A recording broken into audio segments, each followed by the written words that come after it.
accurate mirror that describes the reality. And another fruit of lowering one's gaze is that Allah subhanahu wa ta'ala causes the heart to be strong. The person will have more bravery, more courage. Why? Because the heart is attached.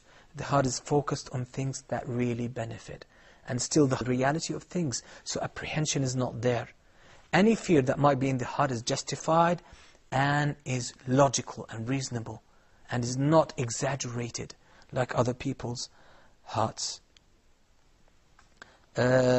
Also something very important about the heart and how to purify it and how to keep it intact and healthy is to observe and to be careful about what you allow to enter into your heart. As I said, the heart is connected to all your senses.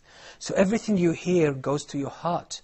Everything you see goes into your heart. Everything you taste goes into your heart.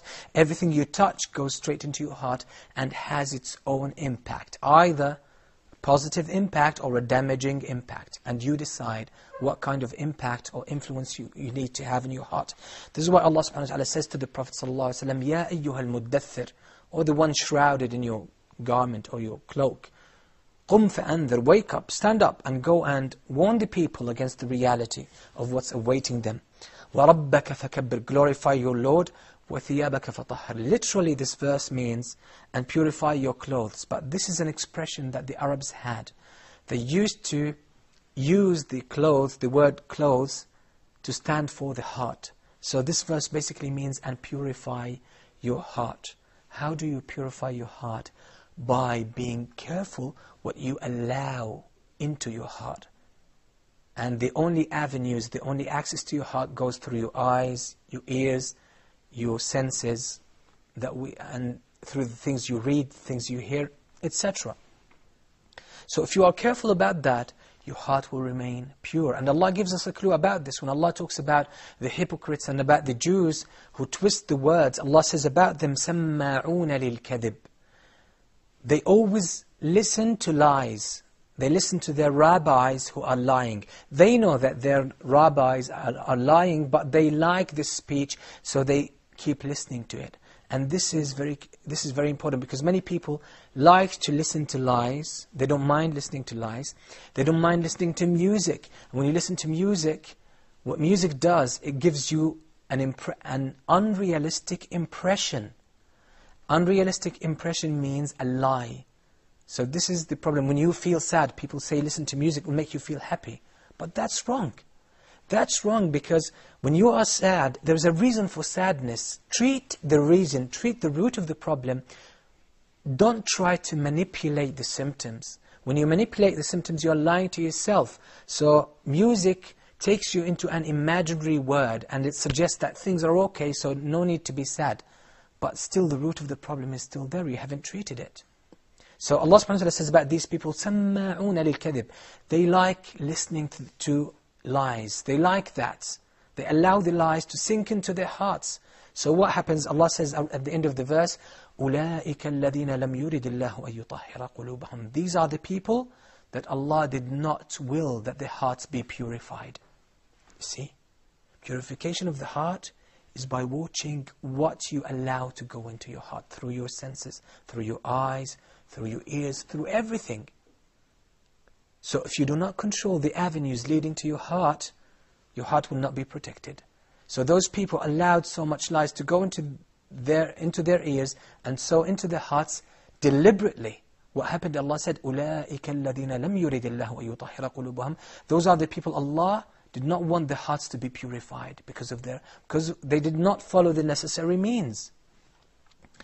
And also, Uthman ibn Affan, may Allah be pleased with him, he said, if our hearts were really purified, if they were really pure, we would never, ever feel bored of reciting Qur'an.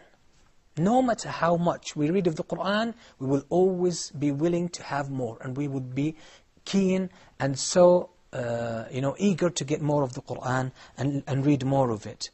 And this is why, this is actually a very important thing. So everything you see will sink into your heart and will have its own impact. Everything you listen to will have its own impact. So this is why we have to be careful. We have to be careful what we look at, what we listen. It's just like having food. You don't allow any food to go into your stomach. You try to get healthy food, because the food will go into your stomach and will affect your body. If it's healthy, it will strengthen your body, will keep your body fit and healthy. If it's harmful, if it's unhealthy food, it will harm your body. The same thing applies to what you see, what you look at, what you allow to go through your eyes into your heart, what you allow to go through your ears into your heart, what you allow to go through your senses of touch, smell, even reading. Everything you allow to go into you allow to reach these senses will go into your heart. So if you are not careful about that, then you might be harming and destroying your heart. This is why sometimes we say to certain brothers and sisters, this is a person who calls to misguidance. And he's one of the people of innovation. He comes on different satellite channels and they are very famous. But we know these people are people of innovation. They follow, for example, the Sufis, or they follow things that are displeasing to Allah subhanahu wa ta'ala, innovated styles in religion. We say to them, don't listen to them because they will affect your heart. They say, no, I will listen and I will choose. This is a very serious matter. If you know a person is deviant, he's misguided, don't listen to him. Because you will have then the example of the Jews who listened to lies deliberately. What did Allah say about them? Those are the ones Allah did not wish that their hearts be purified. So the secret to maintaining our hearts intact is to observe what we allow to go through our senses, these avenues and these channels leading to the heart. Inshallah, we will meet in future episodes to reveal more secrets of the heart, how we can nurture it, how we can strengthen it, and how we can live a very happy life with a very happy and content heart, by the permission of Allah subhanahu wa ta'ala. Until then, Assalamu alaikum wa rahmatullahi wa barakatuh.